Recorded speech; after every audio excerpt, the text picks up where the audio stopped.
Hello and welcome everybody to this episode of Weekly Dose with Dr. Uday. I have a special guest with us today, Dr. Chhibber. We're going to be talking all about plant-forward eating. So this is going to be really, really good. And Dr. Chhibber, am I pronouncing your name correctly? Absolutely, perfectly. All right, perfect. So before we get started with what I have for you, I'm going to start with introductions. My name is Dr. Uday. For those who don't know me, I'm a board certified family medicine physician. I'm based in Martinsburg, West Virginia. I own a primary care practice, namely Apple Valley Family Medicine. And I also own an aesthetic practice. And my goal is to have my patients not only feeling good, but looking good. So let's get right into it with Dr. Chhibber.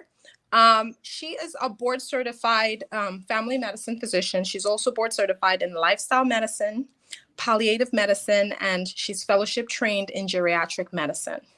She's the founder of Houston Family and Geriatric Medicine.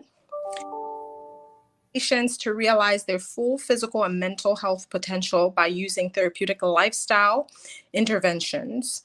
And she's also a chef coach. So today is going to be really good. So Dr. Chhibber, thank you so much for being with us today. Thank you so much, Dr. Uday. Such a pleasure. Same here. All right, so let's get right to it. So with plant-forward eating, which is the topic today, what is it from your definition? So actually, plant-forward eating is a style of cooking and eating that emphasizes and celebrates plant-based foods, but it's not restricted to that only. It's kind of an umbrella term that includes a wide range of eating patterns. It includes almost all kinds of eating patterns. You could be a vegan, you could be a vegetarian, you could be Mediterranean, any other eating patterns that you want to focus on, but your main focus is eating more fruits and vegetables. It's really a more inclusive kind of a way to look at improving and increasing plant-based foods. Awesome. So why is this important? Why are we talking about it today? There is so much evidence that eating plant-based foods actually can not only decrease things like heart attacks, strokes, diabetes, a lot of chronic conditions, as well as a certain type of cancers. The health benefits of a plant-based eating is tremendous, but also it's very sustainable from an environmental perspective as well.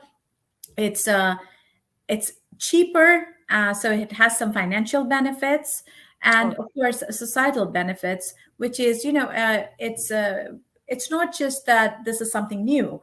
A lot of cultures around the world have been eating and are focused on plant-based foods, so it kind of includes a lot of ethnicities and cultures, and we can try out so many different types, so it becomes a more inclusive. Oh, that's awesome. So is it something that is easy to incorporate in a current, either patient or listener's diet? And then how would you recommend any actionable tips on what to do to become, plant-forward eating, basically? Actually, it's looking at if when we tell our patients that you have to eat more plants, or we tell them that you have to eat whole food plant-based, it can be very intimidating, specifically for us here in America. We are a meat-eating society, and it can be very intimidating that, oh, am I not going to eat any meat or any animal products? But we can start very slowly. We just have to think a little bit differently. So we have to think about different tactics, how with which you can actually incorporate this in your day-to-day eating pattern. For example, a lot of people practice meatless Mondays, so you could have one meal that is more focused on vegetables and grains, nuts, fruits, etc., and maybe two meals in a week. Or if you're having a snack, you could replace that with something like maybe carrots with some hummus, or apple slices with some almond butter. So thinking more that way, making small steps. We always have to start this slowly. And then as we transition, then we can, as we get more comfortable eating plant-based foods and more dietary fiber, we can try out different things. Now, the way to look about it is like right now we look at proteins, animal proteins as our main dish, right? It's whether it's the chicken or the fish or the meat as the main, and then everything else is a side dish. So instead, if we look at our plate and 50% of it is fruits and vegetables, and then the meat becomes the side and with a little bit of whole grains, it's a little bit easier to transition. Also, if you have like any staple dishes that you make regularly, try adding little things that have a little bit more umami flavor. For example, mushrooms and things like that can be put in place of meat, and that can give you some meaty flavor as well. I like that meatless Monday. That's actually pretty cool. All right, so meatless Monday. You said mushrooms. Yes. Okay. All right. So, and do you find that your patients are able to incorporate this pretty easily?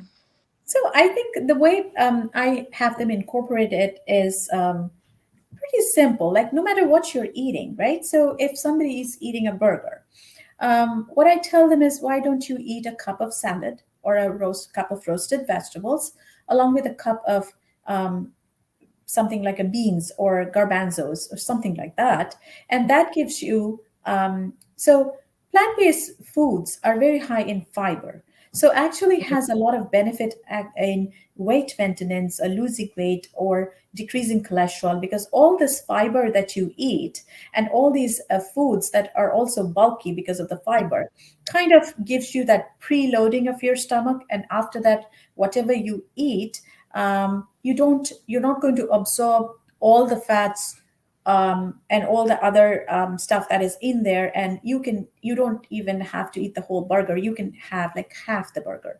So it's very small steps that you take to kind of incorporate this till you become comfortable, and then you start experimenting more and looking at other, developing the palate for it. That is awesome. Okay. All right. So, guys, you've heard it. It's not that difficult to become plant forward eating, and it's cheaper. So you definitely put some cases towards it. It's cheaper. It helps towards weight loss, and a lot of the foods are filling. Just to make sure I have it, there was the meatless Monday, which I think that is catchy and it's easy. Filling in things like mushrooms. So the other question, I guess, for you is, do you find that it's easy for your, patients to take this on? Like, how much of an obstacle is this, for you to get your patients on? Or if you have like, patients that have never had this exposure, is there any difficulty with getting them on it? So yeah, that's true, because if we are not used to eating these type of foods, it takes a little bit time. Most people can eat beans, but I have a lot of complaints from patients who say that, I eat beans and I get a lot of gas and I get a lot of stomach pain. Of course, the gut bacteria, which actually, you know, digest these fibers, because beans are very high in fiber, right? So any high fiber food, if you're not used to eating it, you may not be able to digest it, and it can cause a lot of gas and stomach, abdominal pains, etc. So I tell them to incorporate it very slowly. So if somebody wants to eat a salad, they can add a handful of beans in the salad. So they're not eating like a whole big bowl of beans, but they're gradually getting used to eating it and developing that taste, so that little by little, you pick up the vegetables you like. If you like potatoes, you could eat a smaller piece of potato, or you could switch it over to a sweet potato. And there are so many different ways to cook these things and flavor these things that they taste nice. And small portions, slowly over a period of time, you get used to it and you start eating more and more and more.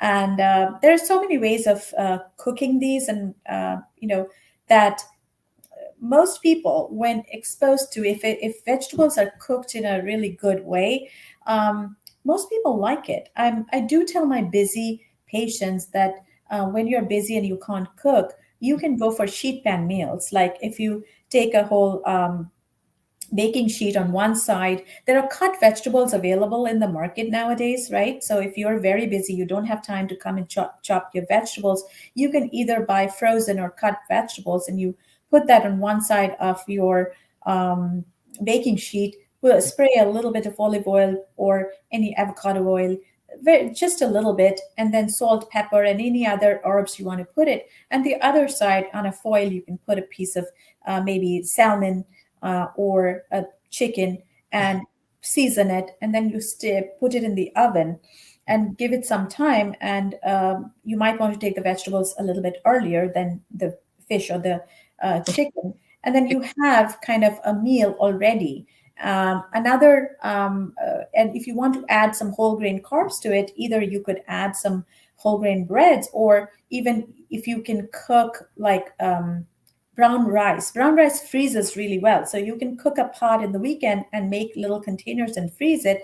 And then once you take it out, and you reconstitute it, whether you heat it in a microwave or warm it up like that, you have a whole meal. You don't have to spend a lot of time preparing your meal. So sometimes that helps with busy families. I also tell people to use cooking processes that don't need you to stand there and cook all day. So, for example, if you want to make beans, you could just take a crock pot, put beans in it, and whatever else you want to put in it, and you can let that cook. By the time you come back, either a soup or beans, things like that, that cook on their own, can help you to cook these things at home and eat healthier. So even if you're eating pizza, if you eat vegetables or roasted vegetables, or you eat salads and beans ahead of eating the pizza,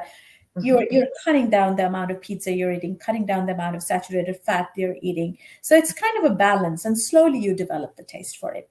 And also, I feel that when we tell even ourselves, we say that, oh, you can't eat this, can't eat that. That really doesn't help people, whereas if we can tailor it such that, yes, we are eating this, but we are eating smaller amount, and we are eating other things that we have not explored before, and we are getting used to that taste, slowly people can transition.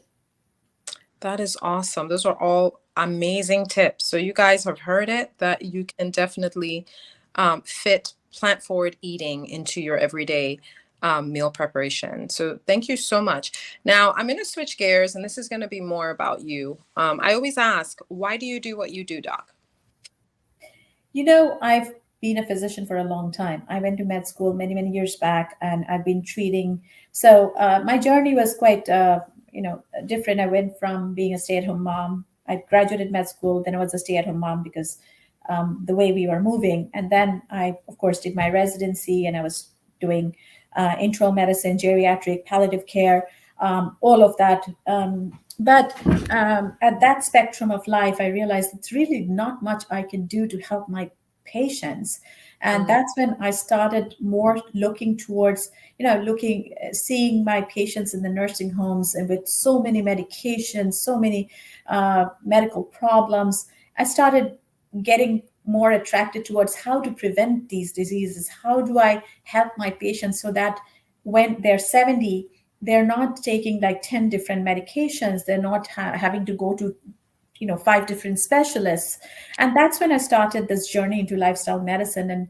And there's so much we can do. We can even reverse diseases. We can not only prevent but reverse diseases, and not only control diseases with sustainable lifestyle changes. And that has been my mission. I love to work with people, and it has to be done in very small steps. It's like a marathon. It's not you can't just rush into it, because then most of the time when we do these things, it's not sustainable, as we see with all the weight loss programs. Most of them, the patient has to do certain things for 6 months, and after that they regain the weight, or by the end of the year they have already gained back everything they had lost.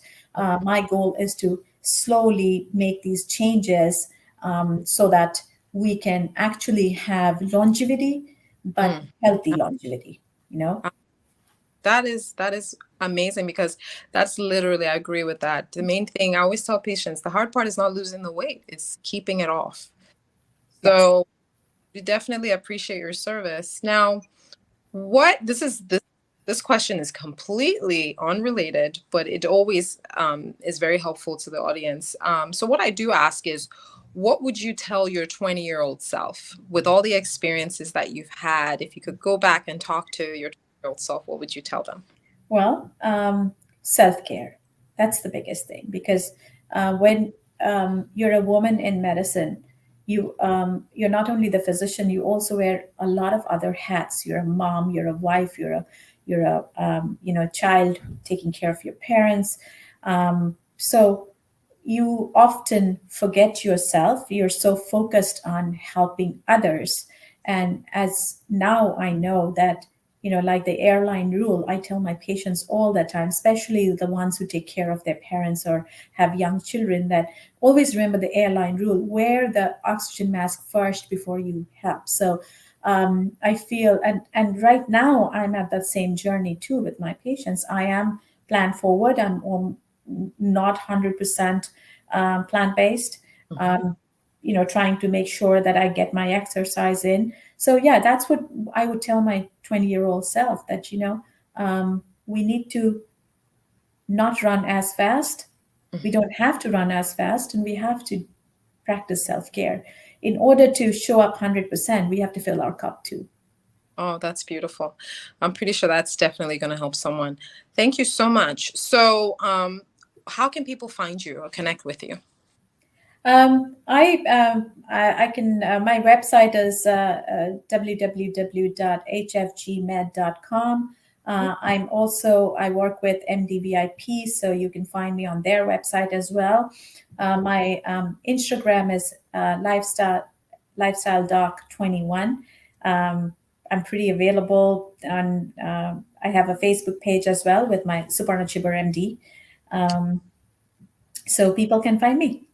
Awesome. And then what I'll do is I'll include those also with the release of this as well. Yes, ma'am. Thank Thank you, you so Dr. much. This was amazing. You guys knew it was going to be good, but did you know it was going to be this good? Thank you. Thank you. Thank you, Dr. Uday. This was an amazing, and you are doing amazing work, and I'm so fortunate to be able to speak with you here. It was a great chat. Yeah, thank you. So Thank everybody you. out there, connect with her. And for those of you that are looking for a primary care doctor, quality primary care doctor, we're accepting new patients at Apple Valley Family Medicine. Our phone number is 304-350-1087. And you can find us online at www.applevalleyfamilymed. You guys have a wonderful week. Thank you. Bye-bye.